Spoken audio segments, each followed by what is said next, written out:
Okay, we have a couple more people coming in, so we're going to go ahead and get started. Hello, everyone. My name is Ryan Salinas. I am with Urbn Events, and today is our first session with Snap Sessions with Ryan. We're going to go over a couple of fun little things, little tips and tricks that you can use with Snappic. And while we get started, what I'm going to do is you can type in your answer here in the little chat box. If you could rent a movie theater and play any movie, past or present, what would it be? So if you could type in your answer in the system, it'll pop out a nice little word cloud for us.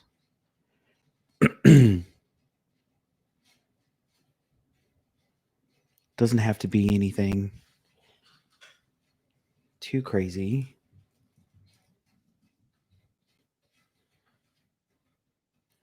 Ocean's 11, Back to the Future.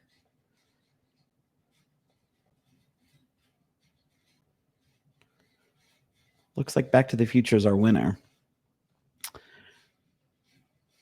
So what we can do is, while we get started,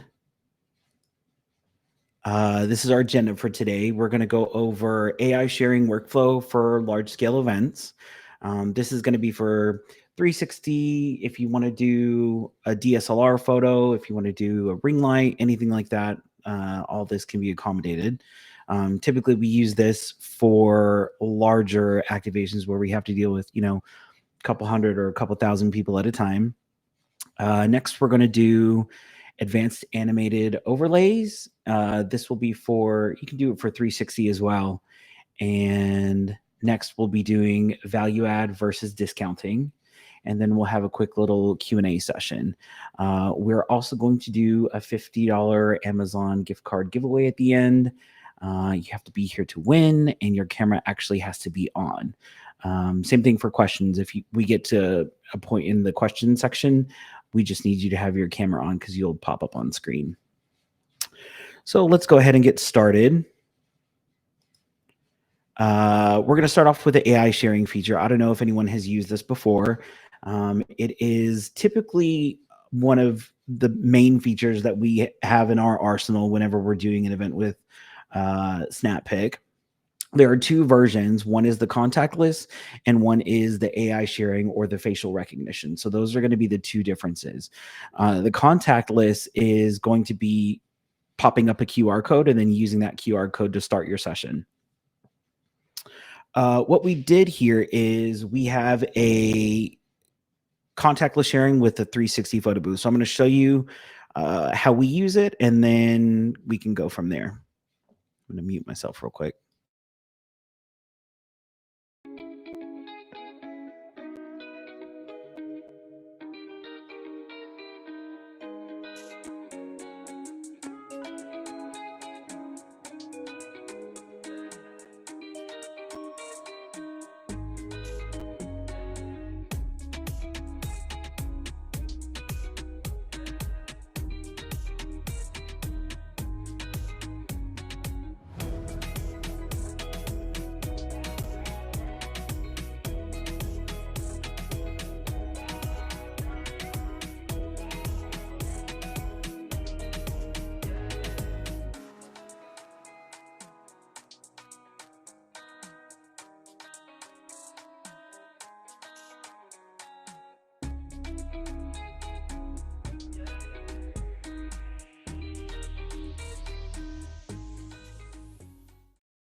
So that's how the contactless works. So I'm going to walk through it again. So what we do is we take the QR code that Snappic gives us, and this particular QR code is a tracking code, so we can see what guests are doing with it.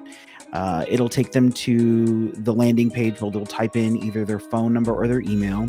You can have multiple experiences set up for this. So you can do a still, video, GIF, all that. And then it'll pop out with the other QR code. And then we'll use that to start the spin session.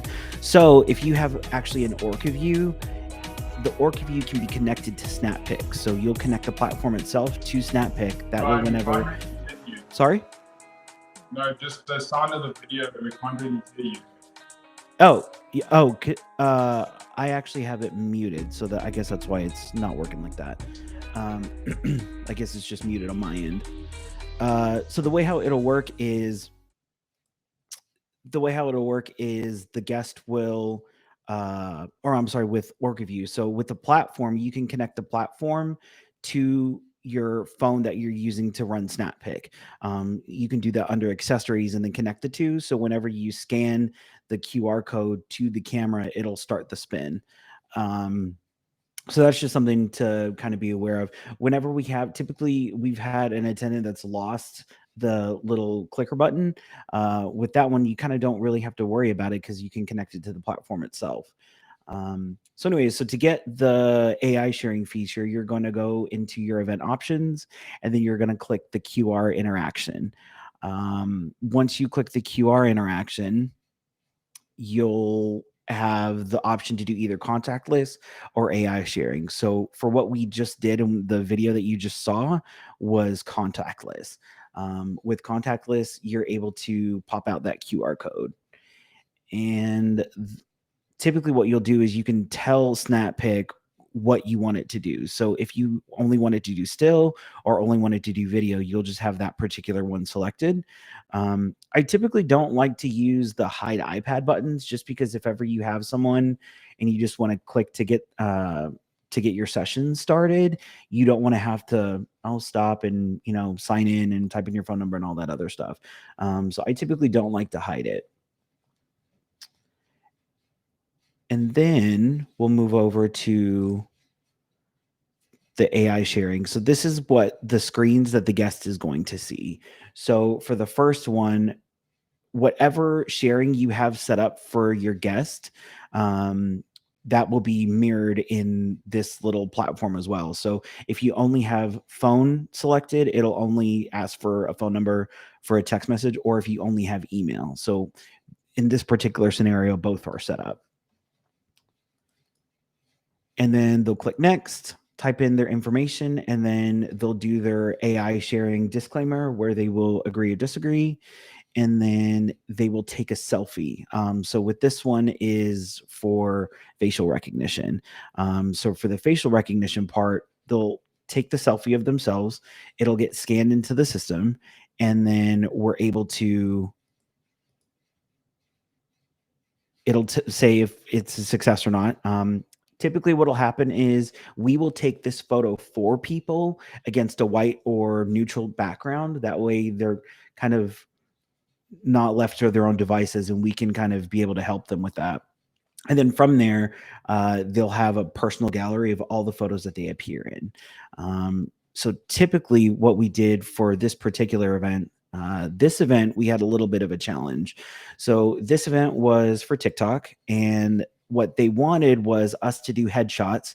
However, they wanted an on-site editor for this particular activation. So what we did, and actually they set us up in a hotel room, which I thought was kind of funny, because what you don't see is the bed underneath.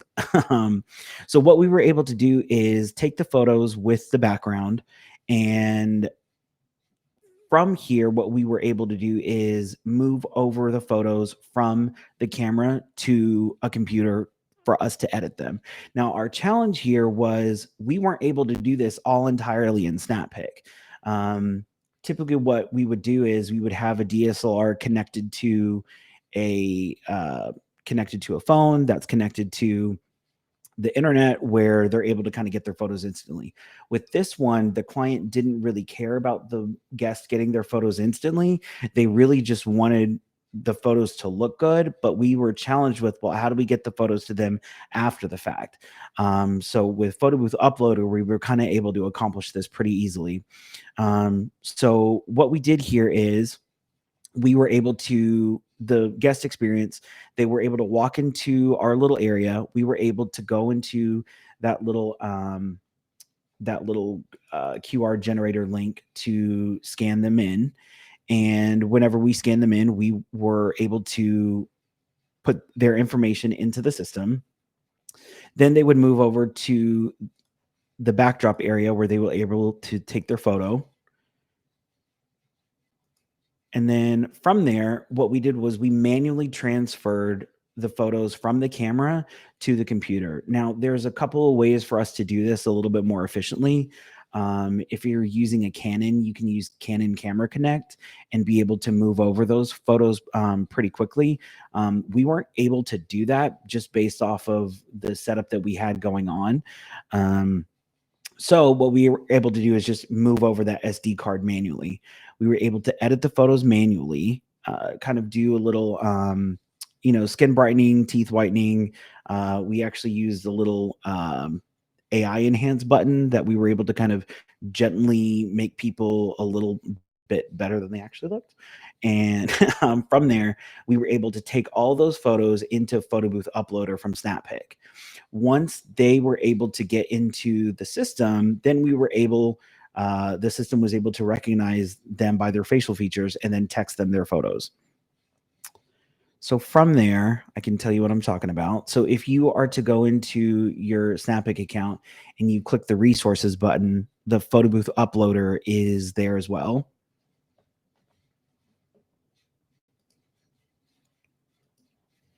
And from here, what you're going to do is where it says click browse on your device is where you're going to take the folders that you want to send to Snappic.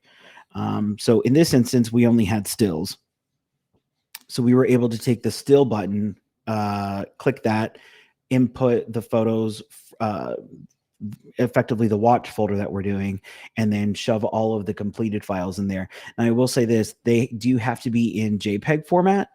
And the same thing with the videos, they have to be in MP4 format. So if you have like a PNG or something, you need to change it and then upload it from there. So this was super, super, super helpful whenever we were able to kind of pump in all that information. You can use this for a million things. So let's say you're doing a regular ring light, a regular photo booth, and actually you can even say that, let's just say that you're doing a roaming photo booth and the internet goes out and you have no way of getting these photos into Snappic. With Photo Booth Uploader, all that kind of goes away. You can just take whatever camera is available, an iPhone, a DSLR, whatever is just lying around, start taking photos like crazy, pump that into your computer, take those photos, make sure they're all in JPEGs, throw it into the still version, and then all those photos that you just took will be uploaded into your Snappic gallery. And then if the guest is already registered in the system will recognize their faces and be able to get them their photos. So this is something that's super, super, super helpful, even just as a backup. And I think that it's something that we kind of use every now and then whenever, you kind of like get into a bind or a jam, or you don't know how to still accommodate whenever, internet goes out or what have you. So for the AI recognition, does anyone have any questions? If you have a question, you can just hit the little button and then it'll pop up and then you can ask your question. From here, I will say that the AI features are super, super, super helpful. Even whenever you have a large guest count, typically what we've done is we've worked with the show producer, and whenever people are, getting their badge or whatever and they're registering, they're able to scan our QR code. And actually what you can do is you can create a QR code ahead of time. We use QR code generator where you're able to give that client the QR code ahead of time. That way they can print it, put it on signage, put it on, a table, what have you. And then you can go in later whenever you set up your QR interaction. And there's that QR generator link next to the QR code, and then pump in that later. And that way you can have all of your links out there ahead of time. No questions whatsoever? Or is everyone just too scared to push the button? Someone should have pushed the button by now, just because we want. I'll push the button.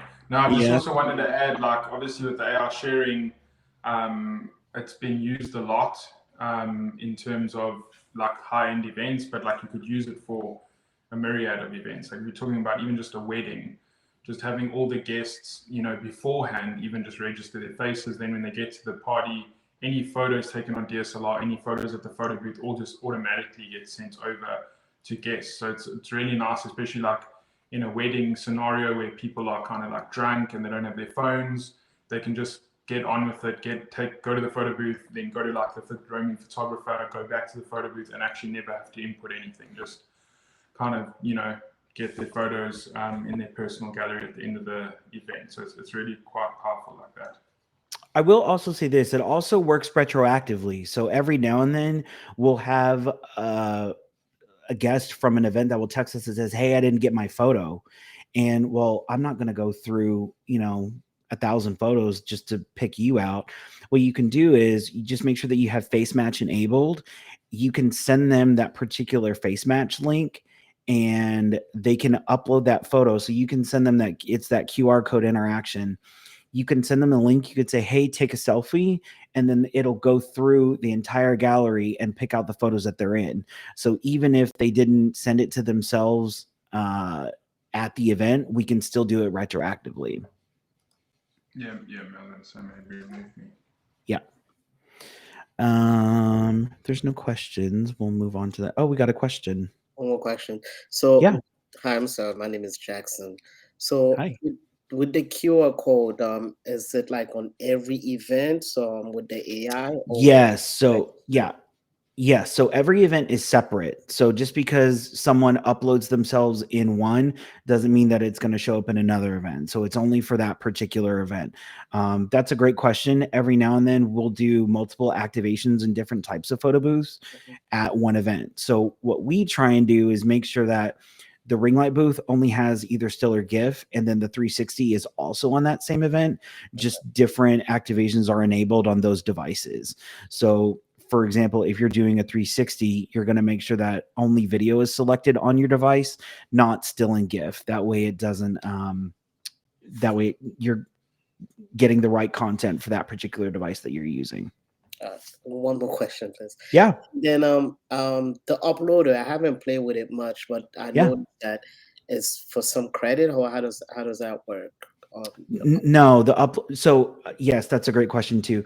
So the AI sharing with the facial recognition does use a credit.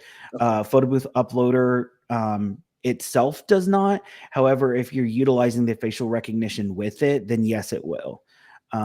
With that instance, if you just need to take photos and get them in the gallery, photo booth uploader is the best way to do that. So you will need upload credits though. Yeah. You get some, but yeah, you'll need if you go into accounts tab under top up, you'll see the upload credits. They're part of the same as the virtual credits, and then there's obviously AI sharing credits. Sure. That's all there. Okay. Thank you, guys. Yep. Okay. We're gonna move on next to animated overlays. Animated overlays is something that we kind of played around with at Photo Booth Live over the course of the spring. This is just kind of an example that we did. And there's Alo. So what we did is this kind of really cool like depth effect where you have someone interacting with the overlay.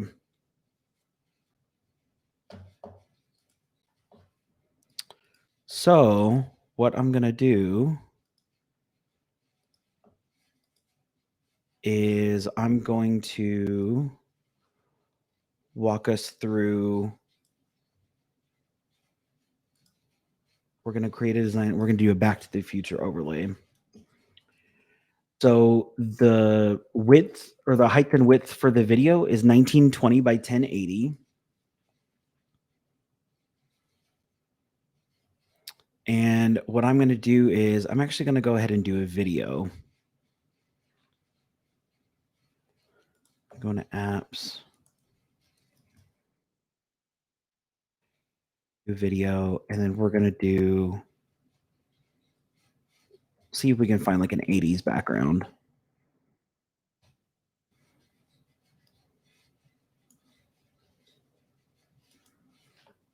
So this one's kind of fun.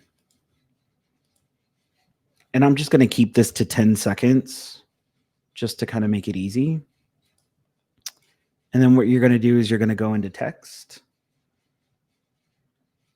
And think we should do this one just because it's easiest.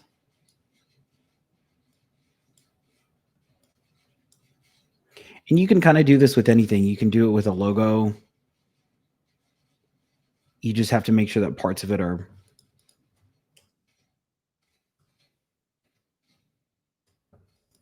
So I'm just going to do, great, Scott.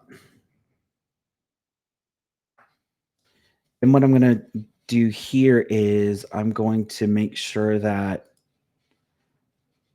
the effect is none. And I'm going to change the color. I'm just going to do it to white for this example. Then what we can do is I can make it animate a little bit. And I can do,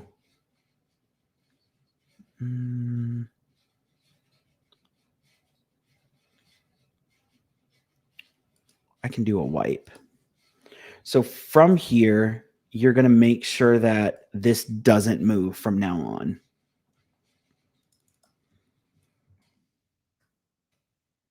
And I'm going to title this as the background.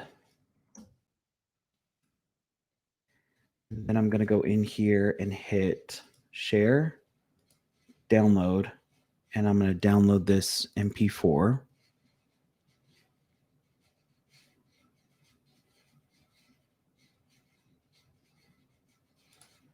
And then while that downloads, I'm going to get rid of the background, change the background to black. And then without touching the position of this particular text, I'm going to click it and I'm going to go into effects and I'm going to go into hollow.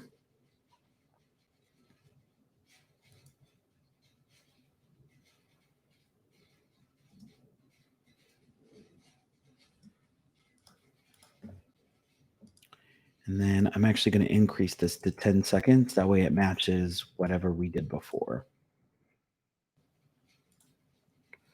So I'm going to go here and hit download and then save as an MP4.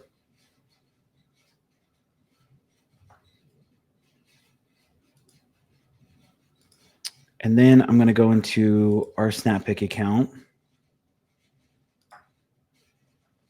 And I'm just going to create a plain event. And I'm going to select a video.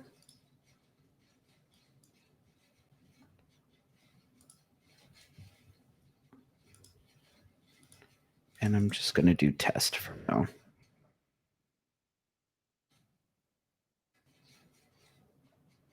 And actually, none of these features need anything right now just because we're just testing this. So now I'm going to go to create a new template.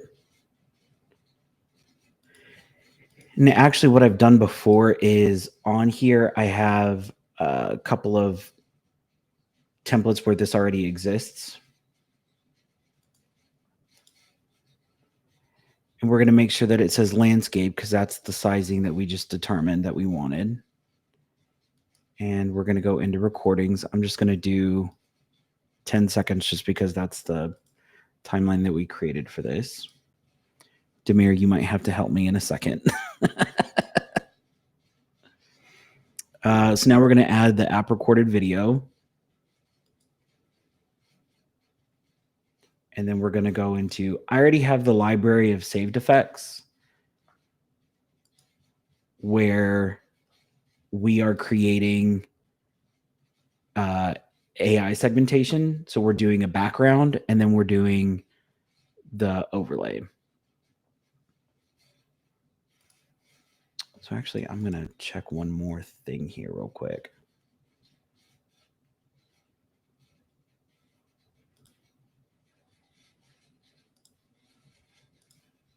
So you would go into add effect and then you'd go into AI segmentation.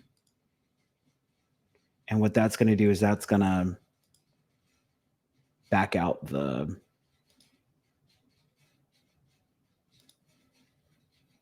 background. And now I'm going to go in here and hit overlay. And then I'm going to put in my background.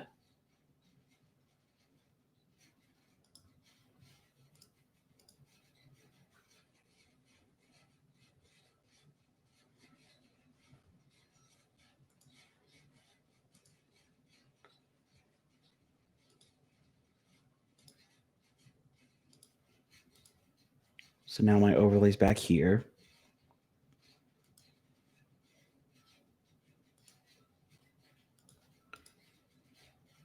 And then I'm going to add my overlay here, and then I'm going to hit screen, only because this particular one is white.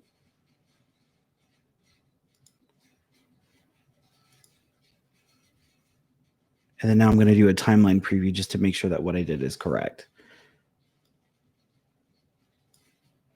And this timeline preview is really helpful because you're able to kind of check how it works real quick instead of saving it, starting it on an app, and going from there.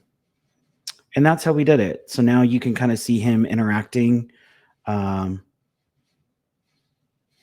with the font and then with the background.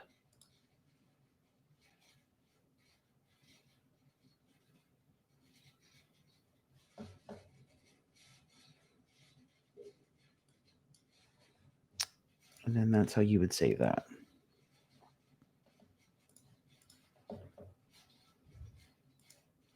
So now that we did this, does anyone have any questions with how the animated overlays work? Damir, I'm so proud of myself that I was able to do that in the first go. Typically, it takes a couple of times, and it's natural to get frustrated whenever you're kind of, building something new. You just kind of want to make sure that it's going to do the right thing that you want it to do. So I think it's just kind of a little bit of a trial and error when it comes to making new stuff. So we're going to move on to, we have a question. Hello, Richard.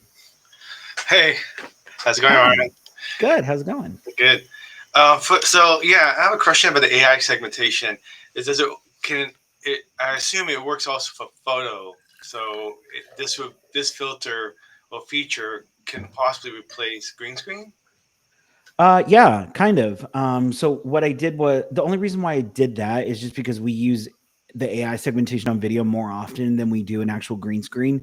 And the only, and actually, if anyone is on Photo Booth Community or Super Boothers or any of those things, we did an event yesterday with the green screen, and the green screen was just for show, only because the lighting variables can, vary at any time of day, if you're inside or outside, how much light you have going on, versus if we have an AI segmentation, we're able to remove it.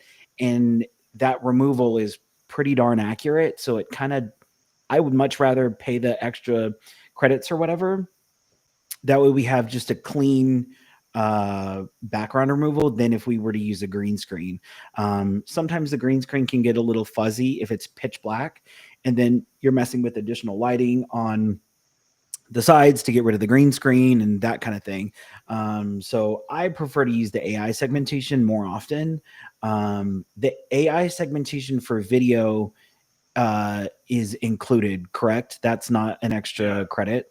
Yeah, so the AI segmentation for video is free because that's our own model. The one on photos is you need remove BG credits because it's using remove BG. But later this year, we'll be adding our own model to the photos. So then there'll be like a free version or remove BG. A remove BG is just incredible. Like it literally gets strands of hair and stuff. And that's why we offer that. So you can do green screen or you can use remove BG. And then in the future, we'll offer like an AI segmentation version that'll be included in photos as well. So right now, yes, you can do it, but it requires credits for photos. Sure. So whenever we're doing instances of, and actually I think we talked about this on the previous session where we did the movie premiere. With that one, we're using a DSLR. Yes, we are using a green screen. However, we just get a cleaner cutout whenever it's AI, not green screen. So that's just kind of my personal preference. Thank you. Awesome. And then, yes, one more question. Yeah, hi. Do you have me up, Neil? Hi. Hi, how are you? Sorry, my camera's off. Just recovering from surgery, so I'm laying in bed. I don't look that great. So. You're fine. Okay, awesome. With the AI segmentation, do you still use, would you recommend still using a solid color backdrop? Just to yes. Easier, right? Yes. Okay. Yes. So in this previous scenario, you can kind of see all the different color backgrounds that we used. We were able to kind of change people's colors based off of whatever they wanted. And it was easier to remove that background with the solid background. That's not to say that you can't use a more complicated background. You absolutely can. The only difference is the ability for the system to be able to kind of distinguish what is the background and what isn't. So if you have a cleaner background, you'll have a much better output. Okie dokie. And so now what we'll do is we'll go over to the difference between a value add and a discount. Again, this is something that we talked about in Photo Booth Live, and Kelly did a really great job in Australia of distinguishing the differences between the two. So typically, whenever you're involved in a sales process, what I like to do is I like to do different value adds that effectively don't cost me any money. So typically what we'll do is if there's a client that's requesting a certain feature, or one feature is more important to them than the next, we're able to kind of meet their needs and also be able to kind of book it quicker. So for example, some of the value add features that Snappic has that really doesn't cost money, with the exception of the QR interaction with AI sharing in particular. Green screen is a great way for us to technically upgrade someone and not necessarily, be out of pocket any money. Same thing for analytics. We're able to kind of gatekeep that portal, see if we can, if there's a corporate client that's coming in and we're able to kind of charge a certain dollar amount because that's something that they want, or I can give it to them for free in exchange for, them booking quicker. And this is all things that you would use in a negotiating process. We did an event for Terminix actually last year. We did a festival where they were giving out different pieces of swag. So what I was able to do is whenever you're on that phone call, you're able to kind of meet your client's needs. Hey, we have all of this product. How do we capture people's data and still be able to give them a good photo, give them a great experience, and go from there? So with Terminix, what we were able to do is have guests come in, take a photo. They would have to take a photo to spin to win. Almost every spin was a winner, but we were able to go into Snappic and make the selections on. They had sunglasses, they had koozies, they had towels, they had warmers, they had fans. So we're able to kind of pump in all of those different things, and we're kind of able to show them all the things that we can accomplish. Kind of what I'm going to do real quick is I'm going to show an example of how something like a spin to win would work whenever you're importing this. So you would go in and put it in competition mode. So we have the scratch and spin. The spin is the one that's going to work on virtual and in a physical booth. So you would upload all these assets, competition background, losing image, a done button, all that good stuff. But where the meat and potatoes is in the competition builder. So you're able to do a winning chance. You can do a win limit. So a client says, hey, we have, 200 koozies that we can do here. So we'll go in, put in, hey, there's going to be a maximum of 200 wins for this particular product. We can do a win chance. All these variables can be included in that. I love to do this stuff as a value add for a client rather than giving a discount. So anyways, so from here, slideshows are another option with weddings. That's just a huge one. So there are some venues that have either TVs built in or screens built in or projectors built in. All of those things are super, super important whenever you're kind of able to give someone an ability to kind of highlight all of their photos from their event in kind of a public way. And again, it's not costing you anything because all you're doing is just going in and clicking real quick. So I can show everyone how to do the slideshow.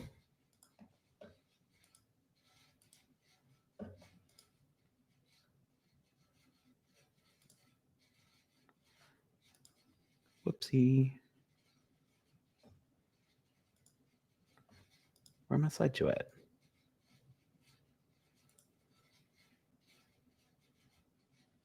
Oh, you would go into microsite. Yep. Look at me, saving me from myself. We're going to go in here and put, this is just the microsite that we use. There's two versions of the slideshow now. One is regular slideshow, and then slideshow 2.0. Slideshow 2.0 is something that we use for corporate events all day, every day. And the great thing about that is I'm able to kind of sell to the customer as, so this is the standard slideshow. So what we would do is you would give your client the link to this. They would display it on whatever projector or TV system they have. For slideshow 2.0, it's really great because you can input additional videos right in photos. So this is the advert settings. So what you can do is you can display things like, for a corporate client that's, let's say we're doing a trade show or something like that, and they're doing a slideshow. What we're able to do is go in there and say, hey, join us for this cocktail reception or what have you that's happening in this room. So you can do different calls to action whenever you're selling this little slideshow feature.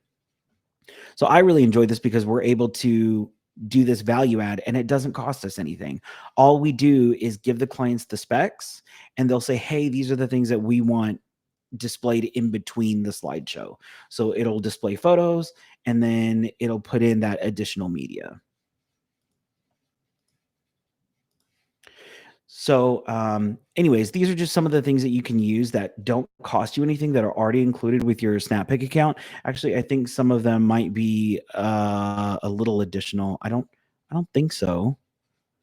Green screen is probably the only one that I think you have to pay for additionally for if you're just on like a basic plan. So what's really important is to listen to your client whenever you're having that initial phone call or meeting or email, and you're trying to find out what their needs are.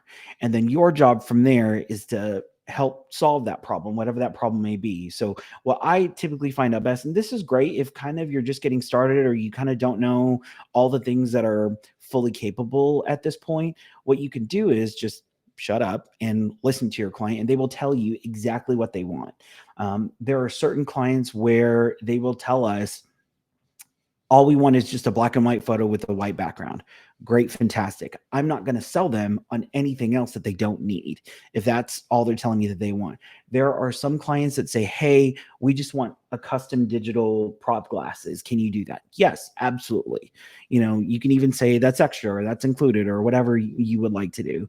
And the whole point is to keep an open communication. So whenever you're emailing back and forth, what my kind of big trick is, whenever I'm emailing with a client, I always want to make sure that I always end in a question. So whenever you're ending in a question, your client kind of has to respond and they feel obligated to respond. So whenever you're kind of having that back and forth, it prevents the stalemate where client asks a question, they say, hey, can you do, you know, custom props, or can we do a vinyl wrap on the photo booth, whatever. Instead of saying, yes, we can, and then sending off the email and ending it, always ask another question. Well, what kind of things would you like? My big thing is, do you have any additional assets that you can send us and we can create a mock-up? And it's kind of like that scenario whenever you're at the mall and you're at the food court and you have that person out there that's standing outside of the ice cream store and they have the little, you know, samples with the different flavors. Someone is more likely to purchase from you if you're getting a sample from them and consuming that sample. So in this instance, if you're putting in the work with the mock-up, 9 times out of 10, they're most likely going to book with you. Even if they don't book with you, they at least kind of feel bad about it. So always keep open communication with the client and keep asking those questions. Next, what we'll do is we'll go over the discounting rules. So we talked about the value add section versus discounting. So discounting is, we never offer a blanket discount. So you're never just going to go on your website and say, hey, it's a fire sale, 25% off everything. Never, ever, ever, ever do that. Always make sure that the discounts are fenced, meaning, yes, I will give you X amount of dollars off or X amount of percentage off if you book by a certain date, or because your event is Monday through Wednesday or something like that. Always make sure that it's fenced and that there is some sort of out that you have just in case it doesn't kind of go your way. Or let's say on the other end of the spectrum, let's say you book a big client and you still had a proposal floating out there. Well, how do you email that person and kind of get rid of them? Because what happens if this person booked, it's the big one, and then you have a proposal floating out, and then that person books as well. And then you're double booked, and most of the time you may not have the ability to complete that event without, additional staff or what have you. You may not be equipped to do that. Whenever a client asks for a lower rate, you can discount it, but there should be a reason. So typically what will happen is end of the month is always a great way to kind of book last minute business. Hey, I have sent out a proposal for $5,000. The client emails back and says, hey, can you do it for $4,500? That's the amount that I have in my budget. You could absolutely say no. It's just because someone is asking for a discount, you are not obligated to give that discount. What you can do is, for me, if it's somewhat reasonable, so let's say the quote out there was 5,000, with tax, all the other, bells and whistles included. They email back and they say, hey, I have a budget of 4,500. What can you do, or whatever? I absolutely can say yes, book by the end of the day. Pay in full, no split payment, no nothing. So you can do all these things whenever you're negotiating a discount. And I kind of really appreciate how you can sell a little bit more. For me, I really appreciate whenever we have tours or multiple events or anything like that. We actually Casey just booked an event for U of H in Houston where we're doing all of the home football games, and they're all 2-hour events. Well, a 2-hour event on its own isn't going to be that much. However, whenever you book 15 of them is quite a different story. So there's always little negotiating tactics that you can use here and there. So that being said, we have a little poll real quick. Would you rather offer a value add, or would you rather offer a discount? Oh my God, look at me doing my job correctly. Ooh. Perfect. Value add typically is the way to go whenever you're in early stages of negotiating. Discounting, I would always wait until the last minute to do that. Does anyone have any questions for anything that we've talked about thus far? Take a sip of my drink here.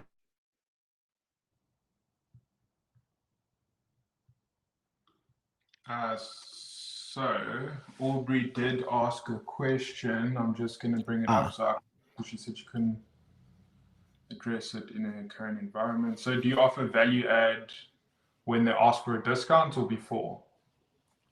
Typically before. So typically what I'll do is, if a client is asking for a particular product or something like that, in the initial negotiating stages, we'll do a value add first. Say, hey, listen, we'll give you, a slideshow included, or analytics included, or a full white label included, meaning branding the microsite for them, branding the text message for them, branding an email for them, all of those custom things. Yes, it is a little bit more work, but for the most part, you're going to have a client that is giving you all that information up front. I see another question here that says, do you try to find out their budget before? This is such a divisive topic.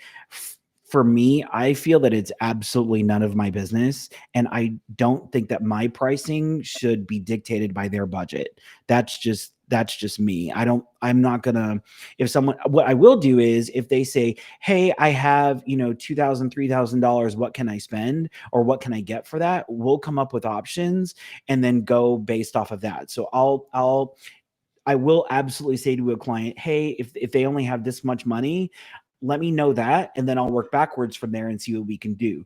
But by no means would ever I give away the farm, especially for something like a 360. So if they tell me, if the initial quote is a 6-hour 360 event, you know, it's $3,500 or whatever. They're like, well, I only have 2,000. Okay, well, let's do 3 hours, or let's do something like this where we have basic templates that are already set up for that. So maybe they don't get customizations. Maybe they don't get all of those things. So that's some of the things that you can kind of do whenever you're messing around in that initial negotiating phase. Do I itemize the invoice or one price and what is listed out? My invoices are always line itemed out. And the reason why you do that is because if you can't complete something or something goes wrong. So one of the big problems I used to have way back when was, oh yeah, we include props. And it was the feather boas and then the glasses and then all the things that get broken. And then, you know, you don't have time to go out to the store and then, you know, everything's just kind of a mess.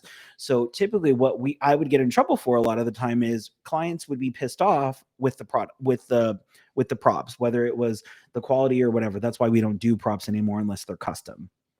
So what we do for here is I would never, ever do a glam booth that includes the backdrop, includes, you know, all the customizations, includes the printing. I would always separate that out, because what you don't want to have happen is you don't want to have the, let's say that you get to an event and then the printer stops working. Well, how much of that entire package deal that you did for them, how much of that is printing? Because the client doesn't know that. So they're going to get pissed off and they're going to be like, oh, well, I want half off. And then you're going to be responsible for a 50% refund, versus if you charge $185 separate from the initial package, you're kind of able to say, hey, if the printer doesn't work, hey, you're entitled to a $185 refund and not a $2,000 refund. So those are the kind of things that we keep in mind whenever we're doing that. Is there a line item for pre-production and post? No, I typically won't do that. I typically won't set that stuff out.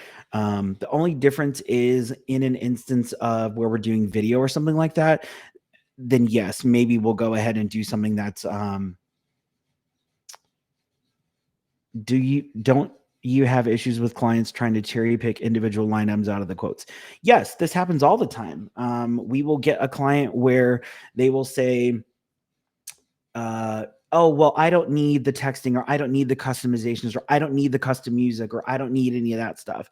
Can you reduce the price out? My answer is no. Typically that client isn't my client, only because we're charging a certain amount for a 360. And this is kind of the methodology that I have. If I have someone on the phone, just as I'm listen to me, just as I'm explaining to you right now very clearly, you're kind of able to articulate that over the phone a little bit more easier than you're doing that over email. I will say we do have emails that can handle situations like that.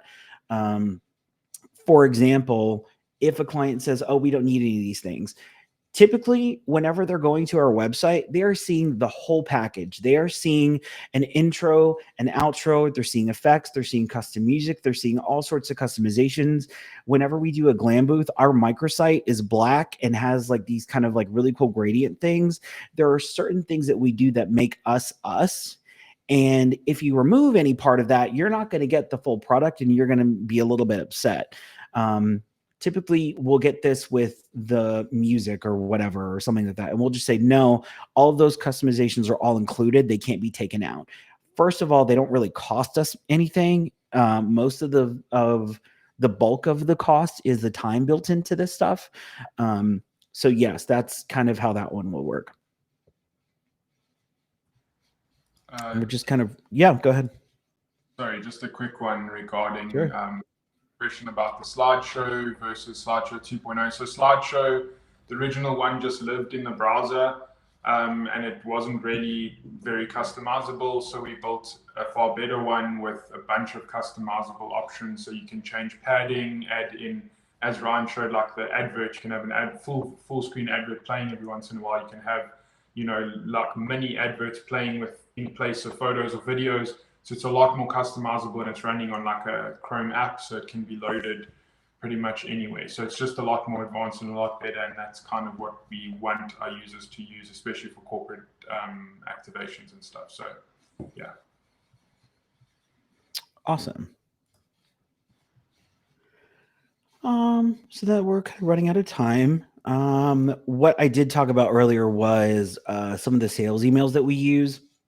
Typically, if you're ever kind of at a roadblock and you kind of don't know what is the next interaction that you need to send your client, we came up with 23 emails that you can use to send to your clients to kind of capture those sales a little bit quicker. One of the biggest ones, and actually if you click this download PDF link, actually you can use the promo code Snappic, and then 50% off is available between now and September 1st. But typically what we'll do is my top 5 emails that we send our clients are all in this system. One of the biggest ones is the breakup email, which is typically for the client that's ghosted you. I know we've had a couple of issues where people have reached out to me and they've said, hey, I have a client that's ghosted me. What do I do? Typically what we'll do is we'll send out this particular breakup email, and it just so eloquently explains, hey, this is our position. Thank you so much. Let me know what you want to do, kind of thing. And another one is the still interested email. That one has been pretty standard for quite some time. The breakup email and the reconnect email are the big ones, where it's kind of interesting. I think Casey had an instance where she had a client and the client had ghosted us, and it was a gigantic piece of business. And we sent the breakup email. 3 minutes later, the girl emails back and she's like, oh my God, I'm so sorry. We had a company-wide blackout. None of our emails worked. Yes, we want to book. And then booked and paid in full like 10 minutes later. But what are the chances that she was able to come out of her company-wide blackout the 3 seconds after she sends this email? So all these emails are geared to getting people to take action. And it's kind of one of those things where I said earlier is to keep that conversation going. Now that we're at the end, we're going to get to our giveaway. So if everyone can turn their cameras on, we will see who is going to get the $50 gift card. I forgot who got it last time. So we'll just wait for everyone to kind of click in. If you don't have your camera on, you do not win.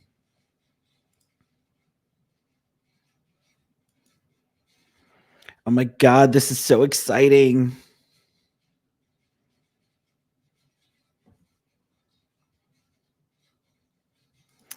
Okay, here we go.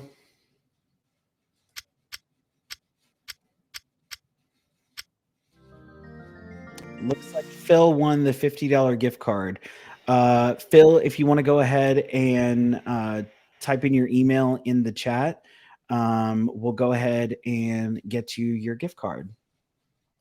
But thank you so much, everyone. I really appreciate it. If anyone has any questions, just feel free to email me. And then this video will be available online for viewing again. Yeah, thanks everybody for joining us. Appreciate it. We would really love it if you kind of told us what you'd like to see in one of the next sessions. So we'll send out a survey in the email. Please give us your input there. That would be great.